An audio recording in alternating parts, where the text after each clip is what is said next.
కేసీఆర్ అన్ని ఆలోచించే జిల్లాల విభజన చేశారన్నారు బీఆర్ఎస్ నేత తలసాని శ్రీనివాస్ యాదవ్. 33 జిల్లాలతో ప్రజలు సంతోషంగా ఉన్నారని అన్నారు. సికింద్రాబాద్ అస్తిత్వాన్ని దెబ్బతీస్తామంటే ఊరుకునేది లేదన్నారు తలసాని. ముఖ్యమంత్రిపై తాను చేసిన వ్యాఖ్యలని ఉపసంహరించుకోవడానికి సిద్ధమన్నారు తలసాని ఇంకా ఏమన్నారు మా చీఫ్ రిపోర్టర్ రాకేష్ అందిస్తారు. మీ ప్రభుత్వంలో 33 జిల్లాలు ఏర్పాటు చేశారు. ఆ జిల్లాలు సబబుగా లేవు, కొన్నిట్లలో జనాభా తక్కువ ఉంది, కొన్నిట్లలో ఎక్కువ ఉంది, రేషనలైజ్ చేయాలంటున్నారు.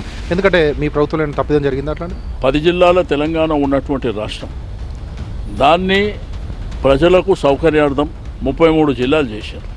సరే, 33 జిల్లాలు పరిపాలన కొనసాగుతుంది. అది 2016లో చేసినటువంటిది. పరిపాలన బ్రహ్మాండంగా కొనసాగుతుంది. ఇప్పుడు వచ్చినటువంటి ప్రభుత్వాలు ఆ కార్యక్రమాలు చేసుకుంటూ ముందుకు వెళ్తున్నాయి. కానీ నిన్న ముఖ్యమంత్రి గారు మాట్లాడింది కూడా ఓకే, అది మీ ఇష్టం. కానీ అల్టిమేట్గా ప్రజలు చూస్తారు. ఎందుకంటే ప్రజలు అలవాటు పడిపోయినటువంటి ప్రజలు, ఎంత సౌలభ్యం ఉన్నది తెలిసినటువంటి ప్రజలు చూసాం అల్టిమేట్గా ఏం జరుగుతుంది అనేది. సికింద్రాబాద్ అనేది ఒక చరిత్ర. నేనేం మార్చలేదు చేయలేదని కాదు. మాకు మల్కజిగిరి కమిషనరేట్లకు మా దగ్గర ఉండేటువంటి పోలీస్ సిబ్బంది అంతా మల్కజిగిరి కమిషనరేట్లకు ఎందుకు పోవాలో చెప్పవలసినటువంటి అవసరం వారికి ఉంది. మీరు మార్చలేదన్నారు, ఫైన్. మరి అక్కడ కమిషనరేట్లు ఎట్లా మారినాయి? మరి దాని మీద క్లారిటీ మీరు తీసుకోండి.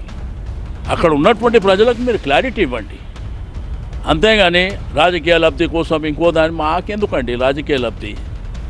మేము మా అస్తిత్వం కోసం, మాకున్న మా ఆత్మాభిమానం కోసం పోరాటం చేస్తామే తప్ప మాకు అవసరమే లేదు కదా. 10 ఏళ్ళు ఇంతకుముందు మీరే అధికారంలో ఉన్నారు. అప్పుడే సికింద్రాబాద్ను జిల్లాగానో సికింద్రాబాద్ను కార్పొరేషన్ గానో ఏర్పాటు చేసేది ఉంటాయి కదా. ఇప్పుడు కూడా నేను చెప్తుంది, జిల్లాగా ఒకవేళ చేస్తే జిల్లాగా చేయండి, కార్పొరేషన్ చేయండి అంటున్నాం.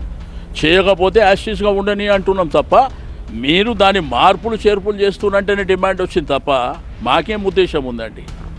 ఉన్నతమైనటువంటి రాజ్యాంగపరంగా ఉన్నటువంటి పదవులో ఉన్న వాళ్ళన్నా, అంటే ఫర్ ఎగ్జాంపుల్ ముఖ్యమంత్రి గారన్నా, మంత్రులన్నా, నాకు ఏ కోశాన కూడా అభ్యంతరకరమైనటువంటి భాష మాట్లాడవలసినటువంటి అవసరం లేదు. నాకు డెఫినెట్గా వాళ్ళని గౌరవించవలసినటువంటి బాధ్యత నాకున్నది. ఎందుకంటే ప్రజాస్వామ్యం ఇది. అంతేగాని నేను ఏదో పర్సనల్గా తీసుకొని మాట్లాడవలసినటువంటి అవసరం లేదు. నేను అటువంటి పదాలు నచ్చనట్టయితే విడ్రా చేసుకుంటాను, నాకేం అభ్యంతరం లేదు. కానీ అక్కడ ఆ మట్టితోని, ఆ భూమితోని మా యొక్క అస్తిత్వం కానీ, మాకున్న ఆత్మ అభిమానం మీద ఆ ఆవేశంలో మాట్లాడినటువంటి మాటలు డెఫినెట్గా విడ్రా చేసుకుంటాను. అదేం పెద్ద నాకేం పర్సనల్ ఎజెండా లేదు. లేకపోతే వాళ్ళని ఎవరినో గట్టిగా మాట్లాడినంత మాత్రాన నాకేదో కొమ్ములు వస్తాయనేది రెండోది కూడా కాదు. ఇది ఖచ్చితంగా సికింద్రాబాద్ అస్తిత్వాన్ని కాపాడాల్సిందే. ఎన్నో ఏళ్ల చరిత్ర ఉన్నటువంటి, 100 ఏళ్ల చరిత్ర ఉన్నటువంటి సికింద్రాబాద్ పేరును కనుమరుగు చేయడానికి ప్రభుత్వం ప్రయత్నం చేసింది. దాన్ని ఖచ్చితంగా అడ్డుకుంటాం. ప్రజల మనోభావాలను గౌరవించాలి. ముఖ్యమంత్రిపై చేసినటువంటి వ్యాఖ్యలు ఏమైనా అభ్యంతరకరంగా ఉంటే వెనక్కి తీసుకోవడానికి కూడా సిద్ధంగా ఉన్నానంటున్నారు తలసాని. Vote studio.